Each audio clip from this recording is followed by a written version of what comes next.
एक औरत सिर्फ घर बनाती नहीं है बल्कि हर एक काम को अपनी महारत और जज्बात के साथ बहुत अच्छे तरीके से करती है। घर की सफाई, सजावट और रोज़ाना के कामों को वो अपनी मेहनत और मोहब्बत से कंप्लीट करती है।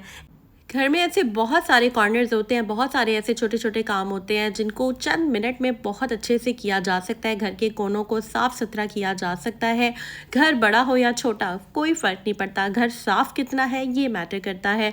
अपनी केयर करने के साथ साथ, अपना ख्याल रखने के साथ साथ कुछ खवातीन बाहर के काम भी कर लेती हैं, जैसे कि बच्चों को स्कूल से पिक एंड ड्रॉप करना, पेट्रोल डलवाना, कार वॉश करवाना, कुछ ग्रॉसरी ख़त्म हो गई है तो वो लेकर आना, और सब कुछ कैलकुलेटेड टाइम मैनेजमेंट के साथ चल रहा होता है। तो आज के इस व्लॉग में आपके साथ यही चीज़ें शेयर करूंगी कि किस तरह से मैं चीज़ों को मैनेज करती हूँ, किस तरह से टाइम को मैंने डिवाइड किया होता है। टाइम की मैंने डिफरेंट स्लॉट्स जो है वो डेडिकेट किए होते हैं कि इतने स्लॉट में ये काम होगा, इतने स्लॉट में ये काम होगा, और कौन से ऐसे पेंडिंग काम होते हैं जो कि बहुत इंपॉर्टेंट होते हैं, जिनको आज के इस वीडियो में मैं करूँगी आप लोगों के सामने। So let's get started. अस्सलाम वालेकुम and welcome back to home maker with. जी हाँ, अगर आपने अभी तक मेरा चैनल सब्सक्राइब नहीं किया हुआ ना तो ज़रा जल्दी से कर दें और बेल आइकन पे क्लिक कीजिएगा ताकि आपको मेरे वीडियोस की लेटेस्ट नोटिफिकेशन आ जाया करें। लाइक ज़रूर कर दीजिएगा, कमेंट ज़रूर कीजिएगा, मैं सभी को रिप्लाई करती हूँ। मुझे बहुत खुशी होती है जब आप लोग कॉमेंट करते हैं कि आपकी हमने अभी अभी ज्वाइन किया है, और शेयर ज़रूर कीजिएगा। तो आज के कामों की लिस्ट काफ़ी लंबी थी। मैं यहाँ धूप में बैठी हुई थी, मेरे माइंड में काफ़ी सारे काम घूम रहे थे जो मैंने करने थे। इतने इंपॉर्टेंट काम नहीं थे लेकिन मैंने करने थे। अब वो कौन से ऐसे काम है आप लोगों के साथ शेयर करूंगी। यहाँ पर सबसे पहले तो मैं आपको बताती चलूँ कि हर्बलिस्ट के ऑयल में मैंने एक जर्दी डाल के, और जो मैंने लास्ट वीडियो में नहीं देखी तो ज़रूर देख लें, मैंने हेयर ग्रोथ सीरम बनाया था, वो मैंने मिक्स किया है, उनको बीट किया है, और आंटी से कहा कि आंटी, ये मेरी हेल्पर आंटी हैं, बस ये जा रही थी घर तो मैंने रोका, मैंने कहा आंटी ज़रा जल्दी से ना मुझे अच्छे तरीके से अप्लाई कर दें। बालों को मैंने कर लिया टाई, और आपकी शुरू हो गई काम करने के लिए। सबसे पहले ये वाले कुशन्स काफ़ी दिनों से सोच रही थी, इनके कुशन कवर्स जो थे मैंने ये वॉश करने थे। तो बिल्कुल ये न्यू लिए थे लेकिन इनको कुछ महीने हो गए हैं, तो बस मैंने कहा अब इनको वॉश कर लेते हैं। अभी भी ये सॉफ्ट इतने गंदे नहीं थे, बट स्टिल मैंने कहा ज़रा बिल्कुल न्यू हो जाएंगे, तो बस इनको मैंने निकाल लिया था। ये राइट साइड पे जो ब्लू कलर का सोफ़ा पड़ा हुआ है ना, इसके ऊपर ये हमने रखे होते हैं, ब्लू एंड येलो बहुत अच्छे लगते हैं। तो बस एक ये मेरा 10 साल पुराना है पिलो, राइट साइड पे इसको मैं अलग वॉश करूँगी। अच्छा, ये है साथ, और ये सारे जो माइक्रो फाइबर क्लॉथ है ना जिनसे मैं डस्टिंग करती हूँ, शीशा साफ़ करती हूँ, ये सारे इनको मैंने इकट्ठे कर लिया था। कुछ नया जो साफ़ सुथरे हैं उनका स्टॉक अलग पड़ा है, मतलब मैं हमेशा 2 का स्टॉक रखती हूँ। एक जो गंदे हो जाते हैं उनको धो लेती हूँ, मीनवाइल जो साफ़ होते हैं उनको मैं यूज़ करती हूँ। ऐसा नहीं है कि सारे कपड़े एक साथ गंदे कर लिए और एक साथ फिर बैकअप में कुछ होता नहीं है, तो बैकअप में कोई कपड़ा ज़रूर होना चाहिए। तो बस इनको मैंने वॉश होने के लिए मशीन में डाल दिया था और किचन में आ गई थी। हलीम आज मैंने बनाया था, इंस्टेंट हलीम बनाया था मैंने, ये पैकेट वाला नहीं है, ये मैंने खुद घर में बनाया था क्योंकि मुझे बहुत पसंद है। और साथ जो है वो मैंने कढ़ाई बनाई थी और बॉयल राइस, और साथ रोटियां बना ली थी। अच्छा, यहाँ पर ना मैंने इनको वॉश कर लिया था, ड्राई हो गए थे, और बस इनको मैंने अब सूखने के लिए रखना था। धूप निकली हुई थी, कोशिश ये होती है। अच्छा, सर्दियों में ना आप लोग एग्री करेंगे मेरे साथ कि हमारा एक एक्स्ट्रा काम ऐड हो जाता है, वो कपड़ों का होता है। गर्मियों में तो इतना फील ही नहीं होता ना, गर्मियों में ये होता है कि पतले पतले से कपड़े होते हैं लॉन के, बस हाथ से धोए आराम से और उनको जो है वो धूप में डाल दिया थोड़ी देर के लिए। टेंशन ये होती है कि धूप ज़्यादा ना लग जाए, कपड़े का रंग उड़ जाता है फ़ौरन, एक आध घंटे में जो है वो कपड़े सूख जाते हैं। सर्दियों में तो बस दोपहर को डालो, शाम तक कपड़े भी प्रॉपर्ली ड्राई नहीं हुए होते, तो ये बहुत इंपॉर्टेंट काम होता है। इसलिए मेरी कोशिश थी कि बच्चों का यूनिफॉर्म जो है ना, मैं इसको जल्दी से वॉश कर लूँ और ये ड्राई हो जाए। हालांकि मैंने बहुत अच्छे से स्पिन भी किया है, मगर फिर भी ना ये जब मैं प्रेस कर रही थी ना तो कम्प्लीटली ड्राई नहीं हुआ था। फिर भी मैंने इसको समहाउ मैनेज कर लिया, और सुबह मैंने बच्चों को देने से पहले एक दफ़ा दोबारा से प्रेस कर लिया था।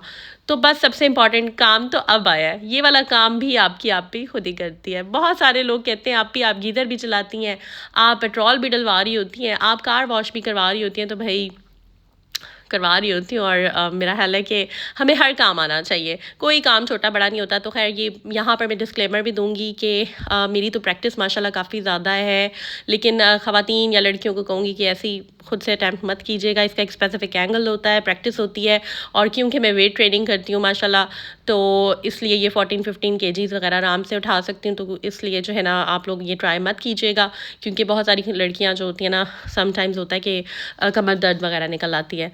तो खैर यहाँ पर जनाब हमें ना चीज़ें लेने का बहुत शौक होता है, लेकिन हम साफ़ करना भूल जाते हैं। लेकिन आपकी आपी ने इस शीशे को अच्छी तरह से चमका देना है, और इसके आगे ये जो मैंने प्यारा सा ऑफ वाइट में रंग सा रखा हुआ है ना, छोटा सा एक कह लें कि इसको मैंने वॉश करना था साफ़, लेकिन फिर भी मैंने कोशिश यही सोचा हुआ था कि यार आज छोटे छोटे ये वाले काम करने हैं। अच्छा, ये काम इम्पॉर्टेंट नहीं होते हैं, लेकिन ये करने भी ज़रूरी होते हैं। तो बस यहाँ पर मैं आज का ये शॉट है सुबह का। ज़्यादातर काम मैंने आज ही किया है क्योंकि कल थोड़ी सी मेरी तबीयत डाउन थी। अल्हम्दुलिल्लाह मैं अभी बिल्कुल ठीक हूँ। तो ये मैंने बस कॉफ़ी बनाई थी सुबह सुबह स्पेशल। मैंने अपने आप को थोड़ी सी ट्रीट दी थी। बच्चों का स्कूल का टाइम ज़रा रास्ता लंबा होता है तो आने जाने में टाइम लग जाता है, इसलिए मैंने फिर ये कॉफ़ी का मग बना लिया था। घर आ गए थे तो बस मैं थोड़ी देर के लिए यहाँ पर बैठ गई थी। मुझे बड़ा अच्छा लग रहा था परिंदों को देखना। मीनवाइल सफाई वाली आंटी आ गई, कहती तू इत्थे क्यों बैठी है वो घबरा गई। मैंने कहा ऐसे ही बैठी हूँ भाई आंटी, आप चले मैं आती हूँ। तो फिर आंटी ऊपर आ गई, आंटी अपने काम पे लग गई और फिर मैं कमरे में आ गई। आपकी आपी को आज सफाई का सही कीड़ा हुआ था। तो बस फिर मैं ये कवर्स उतार दिए मैंने फ़ोन्स के, और जो मेरी चीज़ हाथ लग रही थी मैं उसको साफ़ करना शुरू हो गई थी। हस्बैंड भी कह रहे थे खैर है आज। तो बहरहाल ये देख लें जी, ये फ़ोन को मैंने अच्छे से साफ़ कर दिया। इवन मैंने जो अपना फ़ोन था उसका सॉफ्टवेयर अपडेट करना था वो भी मैंने साथ कर दिया था। एक फ़ोन से शॉट ले रही हूँ तो उसको भी मैंने बाद में साफ़ कर दिया था अच्छे से। अच्छा, उसके बाद मैं सोच रही थी कि ना आज ज़रा डिफरेंट सा कलर पहनते हैं, ज़रा डिसेंट सा सूट पहनते हैं। तो बस ये वाला आप पूछते हैं ना आप ही घर में कौन से कपड़े चलते हैं, तो ये देख लें जी, ये खादी के कपड़े हैं। काफ़ी एक मेरा ख्याल है 1 साल हो गया इस सूट को।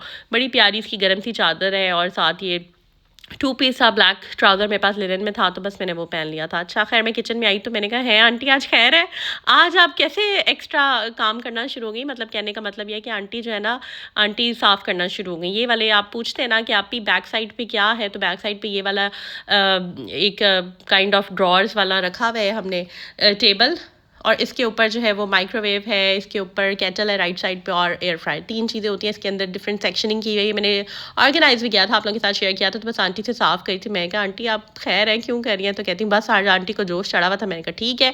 अच्छा, ये फ्रिज भी देख ले। बहुत सारे लोग कहते हैं आपके पास फ्रिज नहीं है, तो देख लें जी फ्रिज भी है मेरे पास। ये इस फ्रिज को आई थिंक 5 ईयर्स हो गए हैं, बिल्कुल ठीक है इसकी कंडीशन, मगर मैं इसको ना चेंज करना चाह रही हूँ। तो देखते हैं जी कब करते हैं। गुजारा हो रहा है तो बस ठीक है, लेकिन ठीक है। तो बहरहाल इतने में जी अभी मैं बैठी थी तो चिकन वाले भाई को मैंने कॉल की थी, क्योंकि आज मैंने बिरयानी बनानी थी। तो बस चिकन वाले भाई आ गए थे, तो इंस्टेंट बिरयानी आपकी आपी ने बनानी है। एक सिर्फ चिकन मैंने मंगवाया था, बहुत ज़्यादा मैंने नहीं मंगवाया। एक मुर्गी मंगवाई थी। मैंने कहा था भाई 1000 रुपये से 1 रुपया ऊपर ना हो, क्योंकि मैंने बजट मैनेज करना था। मेरे पास सिर्फ 1000 रुपीज़ था घर में, और मेरे पास पैसे नहीं थे। तो बस मैंने कहा था 1000 के अंदर अंदर वो ऊपर अगर हुए तो मुर्गी दरमियानी कर दे, मतलब बहुत छोटी भी ना हो। तो आई थिंक 950 की एक मुर्गी बनी थी। तो अच्छा जी, उसके बाद यहाँ पर सबसे इम्पॉर्टेंट चीज़ जो थी, हम लोग क्या करते हैं कि अक्सर ना हम रील्स देखते रहते हैं, लेकिन हम असल काम की चीज़ जब करने पे आते हैं ना तो हम नहीं करते। आजकल इतनी रील्स आ रही हैं ना, ये जो हल्दी होती है और ये जो बीट रूट होता है चुकंदर और अदरक का जो जूस है ना, ये सारे पी रहे हैं। तो आपकी आपी वैसे ही थोड़ा सा मैं अदरक और हल्दी ज़्यादा ले रही हूँ आजकल, तो मैंने कहा चले इसमें चुकंदर भी डाल ले। जब मज़े का मैंने अपना जो है ना जूस बनाया, ये बड़ा ज़बरदस्त एंटी इन्फ्लेमेटरी होता है। आपकी बॉडी में अगर कोई सोजिश वगैरह होता है उसे ठीक करता है। बीटरूट वैसे ही सेहत के लिए बहुत अच्छा है, ज़बरदस्त किस्म का प्री वर्कआउट है। हम जो वेट ट्रेनिंग करते हैं ना, उन लोगों के लिए ज़बरदस्त प्री वर्कआउट है, यानी कि सुबह उठ के आप ये पी कर जिम जा सकते हैं, ठीक है, और अच्छा खासा वर्कआउट कर सकते हैं। तो खैर यहाँ पर मैंने कहा भाई सारे काम बाद में, सबसे पहले जो है ना मैंने अपनी ये एनर्जी बूस्टर ड्रिंक पीनी है। तो भाई एनर्जी बूस्टर से याद आया, आप लोग कहते हैं आप भी आपके व्लॉग्स जो है ना वो हमारे लिए ज़बरदस्त एनर्जी बूस्टर होते हैं। इनफैक्ट एक कॉमेंट भी मैंने आप लोगों के साथ शेयर करना था, वो मेरे माइंड में ना बार बार घूमता जा रहा है। जब तक मुझे भी वो ख़वातीन वाली आदत है, जिस तरह हमारे माइंड में कोई चीज़ घूम रही होती है ना, जब तक हम किसी को बता ना दें हमें सुकून नहीं आता। उसी तरह ना वो एक कमेंट है, वो मुझे बार बार घूम रहा है, मैं आप लोगों के साथ शेयर करती हूँ। तो यहाँ पर जनाब पहले मैं आपको दिखा देती हूँ कि मैं क्या करने लगी हूँ। ये मैंने ना खेस एक बिछा लिया था, क्योंकि प्लास्टिक का एक स्टूल पड़ा है, मैं चाह रही थी आराम से बैठ के करना। यहाँ पर बस धूप बहुत अच्छी थी, तो मैंने कहा चलें धूप में भी बैठ जाते हैं। थोड़ा सा मैंने पाँव के ऊपर वैसलीन वगैरह भी लगानी थी, तो बस मैं फिर कहा ईजी होके इधर बैठ जाते हैं। तो बस बहुत मज़ा आता है सर्दियों में। इनफैक्ट जब मैं इधर बैठती हूँ ना तो मुझे अपना घर बहुत याद आता है। शादी से पहले मुझे याद है जब हम छोटे होते थे तो हमारे छत पे ना चारपाइयाँ होती थी, काफ़ी बड़ी छत थी, एक छोटी छत थी, उसके ऊपर एक बड़ी छत थी। वहाँ एक बहुत बड़ा जामुन का दरख्त था, वहाँ से हम जामुन भी खाते थे, और चारपाइयाँ हमने बिछाई हुई थी। दीवारें भी ऊंची थी, तो हम लेट जाते होते थे वहाँ पे, या फिर हम वहाँ पे बैठ के माल्टे खाना या फिर मौसमी वगैरह खाना, बहुत मज़ा आता था, नमक लगा के, काला नमक। तो मतलब लिटरली वो टाइम इतना याद आता है। यहाँ पर ना उस तरह से चारपाइयाँ वगैरह बिछाने का रिवाज नहीं है, तो बस लेकिन मुझे तो आदत है धूप में बैठने की, तो बस यहाँ पर समटाइम्स मैं स्टूल रख के बैठ जाती हूँ, समटाइम्स एक चेयर है प्लास्टिक की वो रख के बैठ जाती हूँ, या फिर ये मैं कोई चीज़ बिछा कर नीचे बैठ जाती हूँ। मैं तो भाई अपना जो मेरा सुबह का टाइम होता है ना, कहते हैं कि जो बेस्ट टाइम है ना सुबह 10 बजे, 10 साढ़े 10 बजे जो धूप आप लेते हैं ना वो बेस्ट होती है। तो विंटर्स में ना मेरा जो फर्स्ट हाफ होता है ना उसमें काफ़ी ज़्यादा टाइम यहाँ पर गुजरता है। तो बस यहाँ पर मैं बैठी थी और अब मैं आपके साथ वो कमेंट डिस्कस करती हूँ। मतलब लिटरली समटाइम्स ना मेरी आंखों में आंसू आ जाते हैं। आप लोग इतना प्यार करते हो यार। एक खातून का मुझे मैसेज आया था और मेरे मेरे ना दिल में बाद में एक बात आई, मैंने सोचा था कि मैं आप लोग के साथ ज़रूर शेयर करूँगी। तो एक मुझे सब्सक्राइबर का कमेंट आया था, उन्होंने कहा कि आप भी मुझे आपके व्लॉग्स इतने अच्छे लगते हैं ना। मैंने स्क्रीनशॉट भी लगाया था, शायद अपनी कम्युनिटी पे बहुत से लोगों ने लाइक भी किया था। तो उन्होंने कमेंट जब ये किया ना कि आप भी मुझे आपके व्लॉग्स इतने अच्छे लगते हैं ना, मैं एक काफ़ी सख्त ससुराल में रहती हूँ, काफ़ी सख्त मेरी ड्यूटी होती है और आपका एक व्लॉग जो है ना वो मैं बचा बचा के रखती हूँ। लाइक लिटरली अभी बताते हुए मेरी आंखों में आंसू आ रहे हैं कि मतलब वो कहती हैं कि मैं थोड़ा थोड़ा करके जिस तरह मुझे याद आता है, मैं आप लोग बहुत सारी ख़वातीन रिलेट कर सकेंगी जो सीजन्स देखती हैं, जो ड्रामे देखती हैं। मतलब ड्रामे जब हम लोग कोई पूरा ड्रामा होता है, हमने वो टीवी पे नहीं देखा तो उसकी सारी एपिसोड्स इकट्ठे हो जाते हैं, फिर हम आराम से अपनी चाय का कप लेके कॉफ़ी लेके आराम से बैठते हैं और हमें ये होता है कि यार ये ख़त्म ना हो जाए। जिस तरह अगर हम नावल पढ़ रहे होते हैं तो हमें होता है यार ये जल्दी से एंड ना हो जाए। इसी तरह मतलब कि जिस तरह मैं जो डिफरेंट कंट्रीज़ के ड्रामे देखती हूँ, डिफरेंट लैंग्वेजेस के, बेशक उनके इंग्लिश सब टाइटल्स में मैं देखती हूँ, तो मुझे होता है कि यार ये ख़त्म ना हो जाए। और जब वो ख़त्म हो जाते हैं तो फिर मुझे होता है कि यार दोबारा से यही आ जाए, दोबारा से इसका कोई नया आ जाए एपिसोड या नया कोई सीज़न आ जाए। तो बहरहाल उन्होंने कहा कि मैं जब इतने सख्त इन्वायरमेंट में, इतने सख्त माहौल में कानों में एयरपॉड्स लगा के जब आपकी व्लॉग सुनती हूँ, आपकी आवाज़ सुनती हूँ, मैं इतना रिलैक्स हो जाती हूँ, इतना मुझे अच्छा लगता है कि मैं आपको मतलब वो मुझे काफ़ी दुआएं दे रही थी। तो thank you so much, I am so honoured. आपका बहुत शुक्रिया यार, आप इतना प्यार करते हैं। इनफैक्ट मैं ये सोचने लगी कि आई विश कि जब मेरा टाइम था टफ़, तब कोई एक ऐसी ब्लॉगर होती जिसकी आवाज़ सुन के मैं भी रिलैक्स हो जाती। लाइक तब इतना ज़्यादा एक्सपोजर नहीं था लोगों को, या इतने ज़्यादा चैनल्स नहीं थे। तब एक नादिया का किचन था, जब like I was going through my tough time. एक नादिया का चैनल था, एक नादिया का किचन, सादिया का किचन, कुछ इस तरह से थे। और हर फैब ने तब स्टार्ट लिया था, तब मैंने भी ब्लॉगिंग में स्टार्ट लिया था और उन्होंने भी स्टार्ट लिया था। तो कोई एक ऐसा नहीं था जिसको मैं सुनती या मैं रिलैक्स होती। तो बहरहाल कोई बात नहीं। मुझे अच्छा लगता है कि यार मेरी वजह से बहुत सारे लोगों की लाइफ आसान होती है, या कहीं उनको इतने सख्त माहौल में कहीं ना कहीं एक रिलैक्सेशन का एक एलिमेंट उनके अंदर जाता है, तो मुझे अच्छा लगता है। तो खैर बातों बातों में जनाब हमारे क्वेश्चन के जो कवर से वो ड्राई हो गए थे, मैंने उनको क्वेश्चन के ऊपर चढ़ा दिया है, मैं रूम में रख आई हूँ। डस्टर्स जो थे तय लगा कर एक अप्रोप्रिएट जगह बना दी है, वो रख दिए हैं। अब मैंने वैसलीन लेनी है या कोई भी मॉइस्चराइज़र ले लें। इस टाइम मेरे हाथ जो लगा मैंने ले लिया, ये आई थिंक ये केयर का है। तो बस लेकिन ना इससे हील्स बहुत अच्छे से सेट रहती हैं आपकी, सॉफ्ट रहती हैं। तो बस मैंने इसको अप्लाई कर दिया इधर पाँव पे, और बस मैं लाइट सा इसको जो है वो मसाज करूँगी और उसके बाद मैं सॉक्स पहन लूँगी। तो बस यहाँ पर मैं बैठूँगी। उसके बाद मैंने आज बिरयानी बनानी है, इसीलिए मैंने चिकन मंगवाया है।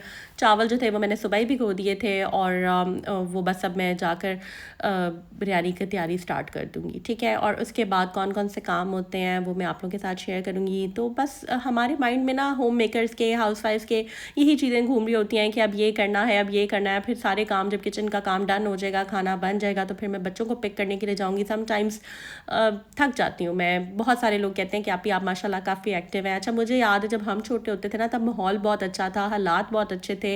इस तरह के हालात नहीं थे जैसे आजकल है। तो हम लोग तो वैन्स पे भी चले जाते थे, जो स्कूल की वैन होती थी ना, वो हमें आती होती थी पिक एंड ड्रॉप करने। सुबह के टाइम अक्सर ऐसे होता था कि मम्मा पापा ड्रॉप कर देते थे, वापसी पे वैन आ जाती थी। या फिर मॉर्निंग टाइम पे भी यूनिवर्सिटी वगैरह भी जब तक हम जाते रहे तो हालात ठीक थे। लेकिन अब हालात ऐसे हैं कि बच्चों को वैन्स पे नहीं भेजा जा सकता। फिर भी ठीक है, कुछ ट्रस्ट वर्दी होते हैं, कुछ बहुत अच्छे स्कूल्स होते हैं जिनके प्रॉपर ड्राइवर्स के उन्होंने सारी डिटेल्स ली होती हैं, फिर भी कंफर्टेबल नहीं होती मैं बच्चों को वैन वगैरह में भेजने में। तो इसलिए फिर मैं खुद जाती हूँ, खुद पिक करती हूँ, खुद ड्रॉप करती हूँ। समटाइम्स ऐसे होता है कि पार्किंग नहीं मिल रही होती।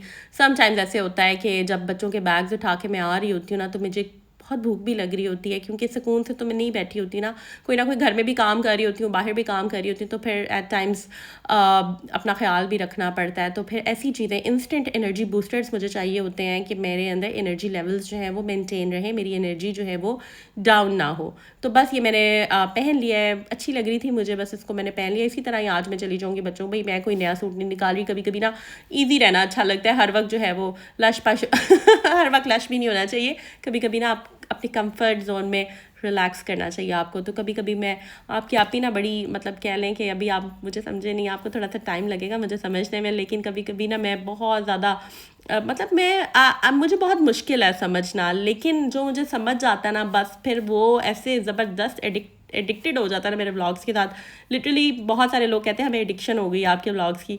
तो भाई सादी सी बंदी हूँ, जो दिल करता है वो करती हूँ। तो जनाब यहाँ पे बैठना ना मुझे बड़ा अच्छा लग रहा था, लेकिन उठना मजबूरी थी, काम करने थे, बिरयानी बनानी थी, उसके बाद एक और सालन भी मैंने आज बनाना था। तो बस जनाब मैं फिर अंदर चली गई और अंदर जाकर कामों को शुरू हो जाऊंगी। आपके साथ बिरयानी की लेयरिंग जो है वो मैं शेयर करूंगी। तो यहाँ पर आप ये देख लें, मैं सोच रही थी कि जूता चेंज कर लूँ दोबारा से पिंक वाला पहन लूँ, लेकिन फिर मैंने कहा नहीं यार, ब्लैक के साथ ब्लैक मैच हो रहा है। अच्छा, आज मैं आप लोगों को बताती हूँ कि मैं वो पिंक जूता क्यों पहनती हूँ। ठीक है, वो पिंक बेसिकली क्रॉक्स है, वो ओरिजिनल क्रॉक्स है, और वो फ़िलीपींस से मेरे हस्बैंड मेरे लिए लेकर आए थे। और क्रॉक्स हमारे पास काफ़ी सारे होते हैं, बच्चे भी क्रॉक्स पहनते हैं। अब मैं वो क्यों पहनती हूँ, बहुत सारे लोगों को पता है क्रॉक्स का, जो बाहर रहते हैं या जो इधर वीवन रहते हैं, लेकिन बहुत सारे लोग कहते हैं क्या पिंक चप्पलें आपने पहनी हुई हैं। तो उसमें ये है कि मैं कभी भी माइंड नहीं करती, पहली बात तो ये, क्योंकि मुझे पता है कि हिस्ट्री क्या थी। मैं आपको बताती हूँ, एक दफ़ा ऐसे हुआ था कि मैंने ना जूता पहना हुआ था जो नॉर्मल हम लोग जाते हैं आने जाने में लड़कियाँ कैरी करती हैं, ख़वातीन। तो वो बेसिकली मेडिकेटेड जूता था, बड़ा अच्छा था, बोरजान से मैंने बाय किया था। तो हुआ ये कि मैं सदर बाज़ार गई हुई थी, इसी तरह बच्चे मेरे छोटे छोटे थे, मतलब बहुत छोटे नहीं थे बट छोटे थे। तो मैं जा रही थी, काफ़ी बड़ा एक स्टेप था, ऊपर से मैंने नीचे उतरना था। तो मैं उतरी हूँ, तो जब मैं लैंड हुई ना एकदम, क्योंकि वो हील वाला जूता था, एकदम मेरा पाँव मुड़ा है और मैं घुटने के बल जो है ना मैं नीचे गिरी। ब्लॉक हील्स थे या वेज हील्स थे ये मुझे याद नहीं है, लेकिन वो कंफर्टेबल हील्स थे और वो काफ़ी कंफर्टेबल जूता था। बट आई डोंट नो कि क्या हुआ क्या नहीं, लेकिन मुझे इतनी पेन हुई। मेरे हस्बैंड थे, वो फर्स्ट फ्लोर पे थे, साथ ही एक मॉल था उधर ना, एक बना हुआ है स्टोर है, काफ़ी फेमस है, उसका नाम मेरे जहन में नहीं आ रहा। बहरहाल तो मैंने फिर उनको कॉल नहीं की, मैं वहाँ पे बैठी थोड़ी देर, तो लिटरली इतनी पेन हुई कि मैं आपको बता नहीं सकती, कि मैं चुप हो गई, ना मेरी चीख निकली ना मेरी आवाज़ निकली। उस टाइम पे मेरा वॉलेट भी मेरे पास नहीं था, ऊपर ही था, मेरे हस्बैंड के पास ही था वॉलेट। मैं जस्ट गाड़ी में से एक चीज़ रह गई थी, वो लेने आई थी नीचे, और मेरे पास पैसे भी नहीं थे। तो एक भाई आए थे, मुझे नहीं पता वो अंकल थे लड़का था, मुझे नहीं पता, इतना याद नहीं है, लेकिन मैंने उनको कहा, कहता है बहन आपको कुछ चाहिए? तो मैंने कहा बस मुझे ना पानी दे दें थोड़ा सा। तो कहता है पैसे दें मुझे। तो लिटरली मैंने कहा भाई आप रहने दें। तो बस मैं वहाँ बैठ गई और 3-4 मिनट में बैठी रही। मैंने हस्बैंड को भी नहीं बताया, मैं ऊपर गई और बस मैंने कुछ भी नहीं बताया उनको, आराम से जो चीज़ें लेनी थी, शॉपिंग करनी थी कुछ, क्योंकि याद है बच्चों का सामान हम लेने गए थे, हमने वो सामान लिया, घर आए, उसके बाद जब देखा तो वो पूरा जो मेरा नी था, जो घुटना था, वो ब्लैक हुआ था, पर्पल हो गया उसके बाद, और काफ़ी मुझे पेन रहा। इसी तरह होता है कि बाहर जब मैं होती हूँ ना, तो समटाइम्स ऐसे होता है कि ध्यान नहीं होता या क्या सीन है, समटाइम्स ना इस तरह हो जाता है। तो बहरहाल फिर मैं जॉगर्स पे आ गई, मैंने कंफर्टेबल जूते पहनना शुरू कर दिए। ये क्रॉक्स काफ़ी कंफर्टेबल होते हैं, इसमें जो है ना बंदा मतलब गिरता नहीं है माशाल्लाह, ना स्लिप होता है। ओरिजिनल क्रॉक्स जो होते हैं उसमें आप काफ़ी ज़्यादा सही रहते हैं, आप भाग भी सकते हैं, आप चल भी सकते हैं आप, मतलब इसलिए मैं ये जूते पहन लेती हूँ। क्यों? क्योंकि मैंने फ़र्स्ट फ्लोर पे रहती हूँ, भाग भाग के नीचे जाना होता है, भाग भाग के फिर गाड़ी में जाओ, फिर ये लेके आओ वो लेके आओ, तो इसलिए ज़्यादातर मैं पहनती हूँ। फिर मेरे पास इतना टाइम नहीं होता कि just for the sake of vlog, के व्लॉग में मेरा जूता अच्छा कैप्चर हो जाए। आपको पता है कि भाई मैं रियल लाइफ व्लॉगर हूँ, मेरे में कोई शोर शपा उस तरह से कुछ भी नहीं है यार, सीधी सी बंदी हूँ। हाँ, अगर आप लोग कहते हैं प्यार करते हैं, मुझे प्यार से कहते हैं, तो इसलिए मैं फिर चेंज कर लेती हूँ जूते। तो खैर बातों बातों में यहाँ पर जनाब मैंने पालक जो थी ना वो फ्रीज़ करके रखी थी। समटाइम्स होता है कि जब आपने इस तरह की क्यूब्स वगैरह कटवा के रखे हों, पालक वगैरह बना के आपने बॉईल करके उसको ग्राइंड करके रखा होता है, मैंने बॉक्सेस में इस तरह से या जिपलॉक बैग्स में, तो काफ़ी ज़्यादा लाइफ ईजी हो जाती है। इंस्टेंट खाने में बनाती हूँ, मेरे पास इतना टाइम मतलब मैं नहीं किचन में स्पेंड करती कि मैं सारा सारा दिन खड़ी रहूँ। और जी हलीम भी अगर मैंने बनाया तो झटपट हलीम बनाया है, बहुत मज़े का बनता है। बस रेसिपी आपकी जो है ना ज़रा वो क्या कहना चाहिए, ज़रा सॉलिड होनी चाहिए और आपके हाथ में टेस्ट होना चाहिए, और आपका जो खाना ना वो फिर अच्छा ही बनता है। अच्छा, बहुत सारे लोग मुझसे ना मेरा ड्रेस डिज़ाइनिंग के चैनल का पूछ रहे थे, और पूछ रहे थे कि आप लाहौर सेंटर गई थी, वहाँ पे कैसे कपड़े आपने लिए, बच्चों की डिज़ाइनिंग शेयर करें, किस तरह का फैब्रिक लिया। तो भाई लाइफ विद वजीहा पे ना मैंने कल व्लॉग अपलोड किया था और काफ़ी अच्छा रिस्पॉन्स उस पर आ रहा है। वहाँ की भी ऑडियंस है उस चैनल की, बहुत प्यार कर रहे हैं, मुझे बहुत सपोर्ट कर रहे हैं। तो आप लोगों की भी मुझे सपोर्ट चाहिए, जल्दी से जाएँ। इसके जो कमेंट सेक्शन में है ना, कमेंट सेक्शन में उसका लिंक मैं पोस्ट कर दूँगी, ठीक है। आपने जिस लिंक पे क्लिक करना है और मेरे दूसरे चैनल पे जाएं और देखें पूरा जो लाहौर सेंटर है ना, उसको मैंने आप लोगों के लिए कैप्चर किया है। एक एक शॉप पे मैं गई हूँ, मरीना में क्या कपड़ा आया है, कैसे प्रिंट्स आए हैं, खद्दर के कौन से प्रिंट्स हैं, एम्ब्रॉयडरी वाली खद्दर भी आई हुई है, लाइट खद्दर भी है, शॉल्स हैं, मून लाइट के मैंने वहाँ पे कपड़े शेयर किए हैं। इसके अलावा कट दाने का और जो डिज़ाइनर्स आते हैं वहाँ डिफरेंट शॉप्स पे कौन सी शॉप्स हैं, सब कुछ मैंने कैप्चर किया है और मैंने क्या बाई किया वो भी मैंने आप लोगों के साथ शेयर किया है। तो बस वहाँ पर जाएं, वहाँ पर देखें और मुझे ज़रूर बताइएगा। और बहुत सारे लोग हैं जो आउट ऑफ कंट्री मेरा व्लॉग देख रहे हैं। स्पेन से काफ़ी मुझे मेरे सब्सक्राइबर्स कमेंट्स कर रहे होते हैं, इटली से कर रहे होते हैं। तो आई कैन इमेजिन यार कि आप लोग जब वहाँ पर मेरा व्लॉग प्ले करते हैं एक परदेश में, आपको अपनी अपनाइत होती है, आपको अपना अपनापन फील होता है और आप कितना अच्छा फील करती होंगी। तो मुझे बहुत सारे लोग, इवन कल इतना स्वीट एक कॉमेंट आया यार कि एक मेरे सब्सक्राइबर ने कमेंट किया कि मैं कपड़े धो रही हूँ और साथ साथ आपका व्लॉग देख रही हूँ। मतलब लिटरली मैं ना इमोशनल हो जाती हूँ कि मैं ना अपने आप को इमेजिन करती हूँ कि जब मैं थोड़ा बहुत टफ टाइम था तो मतलब कि मेरे पास कुछ भी नहीं था इस तरह का ना कि मैं वो देखती और मैं रिलैक्स होती। तो मैं सोचती हूँ कि मेरी तरह की अगर एक फ़ोटो कॉपी निकल आए और मुझे रोज़ को रोज़ उसका नया व्लॉग देखने को मिले तो मुझे कितना अच्छा लगे। तो खैर आप लोग खुश हो रहे हैं, आप लोगों को अच्छा लग रहा है, मुझे अच्छा लगता है। लिटरली जब आप लोग दुआएं देते हैं ना और आप लोग कमेंट्स इस तरह के करते हैं तो मैं इमोशनल तो हो ही जाती हूँ। लेकिन मुझे मतलब आप लोग कहते हैं कि दिन बना देते हैं मेरा, सीरियसली। तो बस ज़्यादा से ज़्यादा कमेंट्स क्या करें, मैं सबको रिप्लाई करती हूँ। और इंस्टा पे भी फॉलो कर लें, बहुत सारे लोग मुझे इंस्टा पे फॉलो करें माशाल्लाह। तो जल्दी से वहाँ पे आ जाए, वहाँ पे मैं स्टोरीज़ पोस्ट करती हूँ। वो स्टोरीज़ होती हैं जो मैं यहाँ पर नहीं लगाती। तो वहाँ पर इंशाल्लाह मैं अब अपकमिंग डेज़ में और एक्टिव होने वाली हूँ इंस्टा पे। और मज़ा आता है यार इंस्टा पे भी मुझे चीज़ें शेयर करने का। तो बस life with Wajiha, home maker Wajiha, दोनों चैनल को सब्सक्राइब कर दें और इंस्टाग्राम पे भी होम मेकर वजीहा पे झट से आ जाए, ठीक है। तो अपनी दुआओं में याद रखना है आपने मुझे। और ये बस पालक झटपट ही होती है, इसमें मैं डाल दूँगी, ढक्कन दे दूँगी और रूम में आ जाऊँगी। मतलब इस तरह मैं करती हूँ कि कामों को हल्की आंच पे रख देती हूँ और आ जाती हूँ समटाइम्स। क्योंकि जब दम देते हैं ना आप सालन को तो उसका टेस्ट और अच्छे से निखर के आता है और मज़े का हो जाता है। तो ये इतनी कोई मज़ेदार पालक बनी थी बोनलेस चिकन के साथ, आलू पालक इतनी कोई कमाल बनी थी ना। तो बस वाइट चावलों के साथ मज़ा आता है इसको खाने का। तो लाइक ज़रूर कर दे। इस व्लॉग को एंड कर रही हूँ, दुआ में याद रखिए, अपना बहुत बहुत ख्याल रखिएगा। टेक केयर, अल्लाह हाफ़िज़।